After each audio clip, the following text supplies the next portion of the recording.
Welcome to Northwest Air Guns. I'm John, and today we're going to take a look at a new air rifle that I just bought. This is a Benjamin Marauder Semi-Auto. What we're going to do is we're going to mount a scope.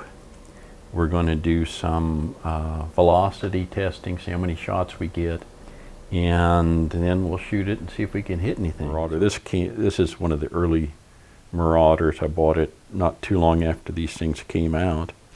I got it from Tim McMurray down there at Mac 1 Airgun Shop in Southern California. And this is heavier than this, not a lot, but you can tell that it's a little heavier. You can see the stock is different.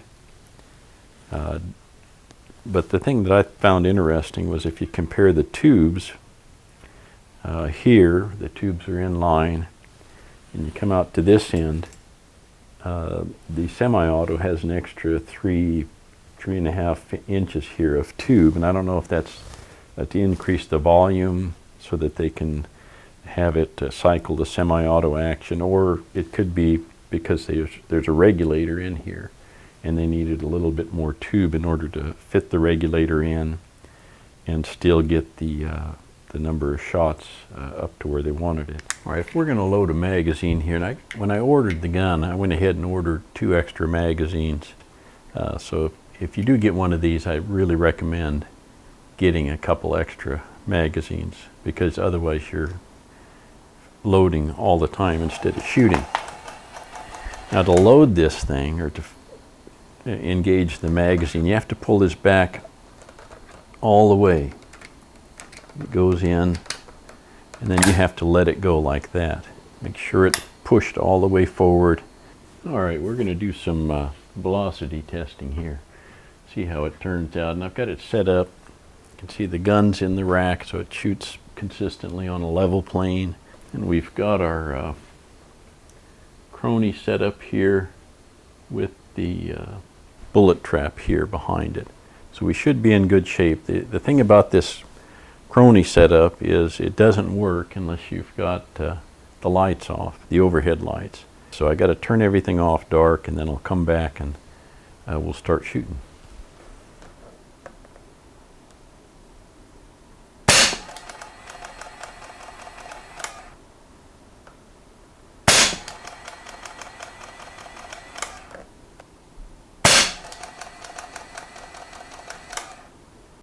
We ran 5 magazines, 10 shots each across the crony, and we ended up with pretty good consistency with an average of 855 feet per second. That gave us a little over 23 foot-pounds of energy.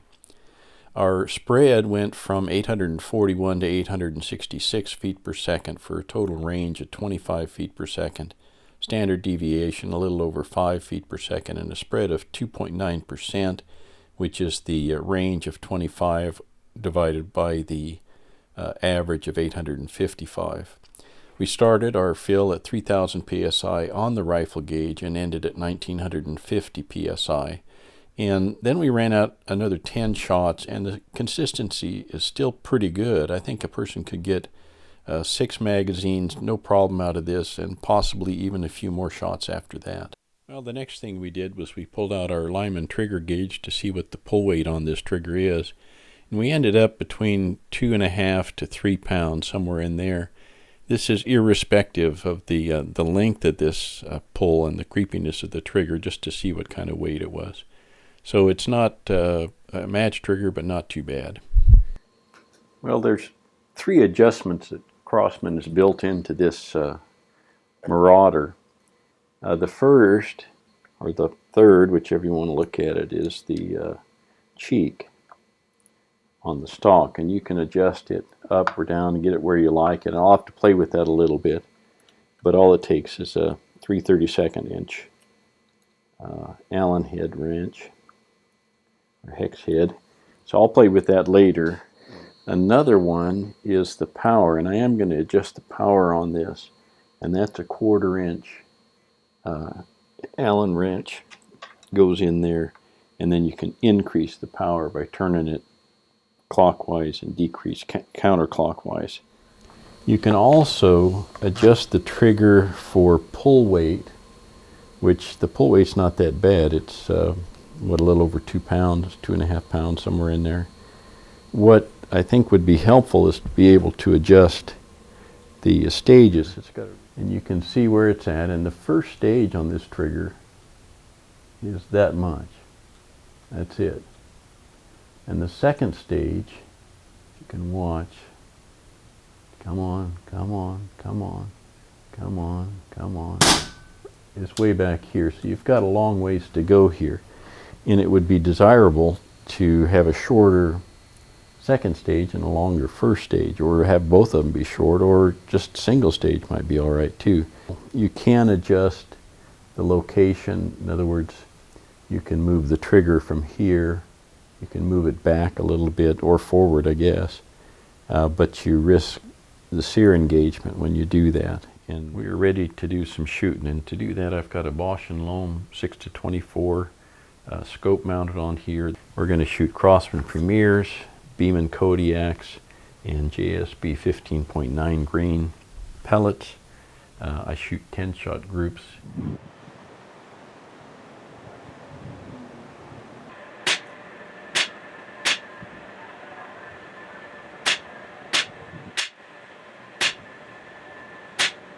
Okay, so we shot Crosman Premiers, JSBs, and Kodiaks. Kodiaks grouped really well when they weren't misfiring or jamming the action, so I don't want to fool with a pellet like that. The JSBs grouped at about 1 inch, center to center, which is not that great. The best group we were able to get was Crosman Premiers, which came in a little bit over 1/2 inch center to center. So you might think, well, he's just not a very good shot, and maybe I'm not, but I think it's going to take some getting used to this trigger and the creepy long pull of that second stage. Well, let's wrap this up.